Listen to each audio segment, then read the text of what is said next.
Everyone, this is Ramzan Ali. Welcome back to my channel. So chapter 1 biology first year की हम बात कर रहे थे। इसमें हमारा जो टॉपिक है दैट इज़ इंडिविजुअल लेवल। और ये बड़ा ही छोटा सा टॉपिक है, सो उसके हवाले से हम देखते हैं। फर्स्ट ऑफ ऑल, अगर इसकी डेफिनेशन करें तो बुक में आपको इसकी डेफिनेशन क्लियरली मिल जाएगी कि various organs in plants and organ systems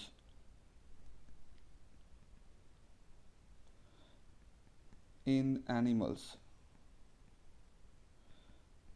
ये कंबाइन करते हैं टू फॉर्म एन इंडिविजुअल। अब ऑफ कोर्स ये हम एक मल्टी सेलुलर ऑर्गेनिज्म की बात कर रहे हैं। यूनिसेलुलर ऑर्गेनिज्म भी होते हैं, उनकी पूरी बॉडी एक ही जो है वो सेल से मिलके बनी होती है। कॉलोनियल ऑर्गेनिज्म भी होते हैं और उसके अलावा सिंपल मल्टी सेलुलर भी हैं, लेकिन हम ये टिपिकली मल्टी सेलुलर ऑर्गेनिज्म की बात करें जिनमें tissue, organ system level organization मौजूद होती है। अब इनमें जो हर ऑर्गेनिज्म है या हर मेंबर है एक ही स्पीशी का, वो डिफरेंट होता है दूसरे मेंबर्स के मुकाबले में in certain characteristics. For example, अगर हम ह्यूमन बींग्स की बात कर लें तो सारे ह्यूमन एक ही स्पीशी से बिलोंग करते हैं, लेकिन कोई भी एक ह्यूमन 100% दूसरे ह्यूमन के जैसा आइडेंटिकल नहीं होगा, अनलेस के वो आइडेंटिकल ट्विन्स हों, उनकी हम बात नहीं कर रहे। तो उनका जेनेटिक मेकअप में भी डिफरेंस होगा। सिमिलर हैं लेकिन फिर भी एक दूसरे से क्या हैं, एंटायरली डिफरेंट होते हैं।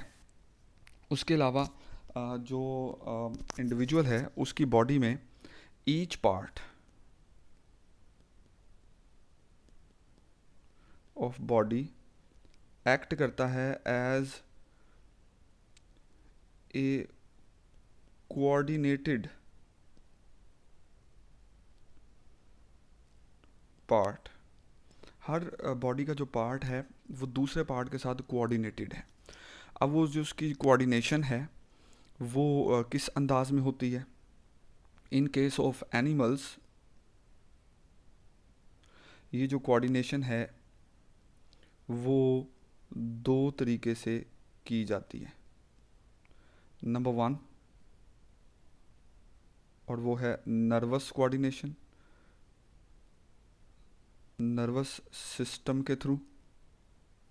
नंबर 2, एंडोक्राइन यानी कि हॉर्मोन्स के थ्रू जो है वो की जाती है। Whereas in case of plants ये होती है by the help of hormones. जो भी आप इंडिविजुअल देखेंगे वो वर्क करता है as a whole.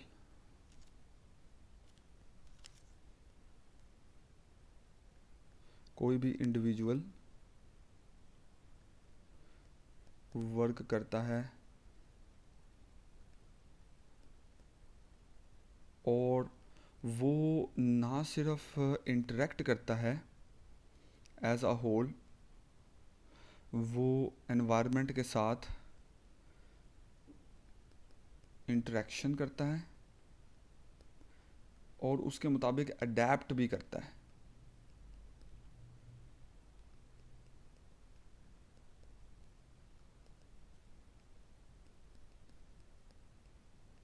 For example यहाँ पर उन्होंने एग्ज़ाम्पल दिया, लेट्स सपोज कि ह्यूमन बीइंग है वो बहुत ज़्यादा स्ट्रेसफुल एक्टिविटी कर रहा है, तो उसके मसल्स भी वर्क कर रहे हैं, उसकी बोन्स भी वर्क कर रही हैं, उसका रेस्पिरेटरी सिस्टम में ब्रीदिंग भी तेज़ हो गई है, उसका ब्लड प्रेशर भी तेज़ हो, तो पूरी बॉडी कोऑर्डिनेट कर रही है एज आ होल। इंडिविजुअल लेवल के साथ साथ यहाँ पर जो है वो स्पीशीज़ की डेफिनेशन जो है उसको हम कंसिडर कर लेते हैं, क्योंकि वो टिपिकली हेडिंग दी नहीं हुई यहाँ पर। आई गेस सेकंड ईयर में तकरीबन 3-4 पॉइंट्स पे दी हुई है, यहाँ पर नहीं दी हुई. So let's talk about that. Species is a group of similar organisms. ये सिमिलर ऑर्गेनिजम्स हैं जो कि इंटरब्रीड कर सकते हैं फ्रीली और प्रोड्यूस कर सकते हैं फर्टाइल ऑफस्प्रिंग्स. यानी कि उनके ऑफस्प्रिंग्स आगे रिप्रोड्यूस करने की एबिलिटी रखते होंगे. आमतौर पर एक स्पीशी के जो इंडिविजुअल्स होते हैं उनमें जो है वो सेम नंबर ऑफ क्रोमोसोम्स होते हैं या सिमिलर नंबर ऑफ क्रोमोसोम्स होते हैं. समटाइम्स ऐसा होता है कि कुछ स्पीशीज़ में मेल और फीमेल में डिफरेंस होता है, but most of the time ऐसा ही है. सो हम रिव्यू कर लेते हैं. इंडिविजुअल क्या है? It's made up of various organs in plants and organ systems in case of animals. Alright. Each member जो है वो अपनी ही स्पीशी के दूसरे मेंबर से डिफरेंट होता है. एक कोऑर्डिनेटेड फैशन में जो है ना वो ये एक्ट करते हैं. एनिमल्स के अंदर जो है ये नर्वस कोऑर्डिनेशन होती है और एंडोक्राइन कोऑर्डिनेशन होती है, जबकि प्लांट्स के अंदर जो है वो सिर्फ और सिर्फ हार्मोन्स की मदद से कोऑर्डिनेशन होती है. स्पीशीज़ में देखें, group of it's a group of similar organisms that can interbreed and produce fertile offsprings. अगर ये fertile offsprings produce नहीं कर सकते तो वो सेम स्पीशीज से ताल्लुक़ नहीं रखते. सो ये टॉपिक यहाँ पे ख़त्म होता है. नेक्स्ट टॉपिक में आपसे मुलाकात होगी. अगर कोई क्वेश्चंस हों तो काइंडली जो है वो आप मेंशन कर सकते हैं. और अगर आप चाहते हैं कि मैं कोई टिपिकल टॉपिक्स या कोई पर्टिकुलर टॉपिक्स डिस्कस करूं तो काइंडली वो भी आप मुझे बता सकते हैं कमेंट्स में. और आपके जो प्री एफएससी के या जो भी दोस्त हैं जो कि बायोलॉजी रखना चाहते हैं उनके साथ ये शेयर करें. Subscribe to my channel. Thank you so much. अपनी सजेशंस मुझे ज़रूर दीजिएगा.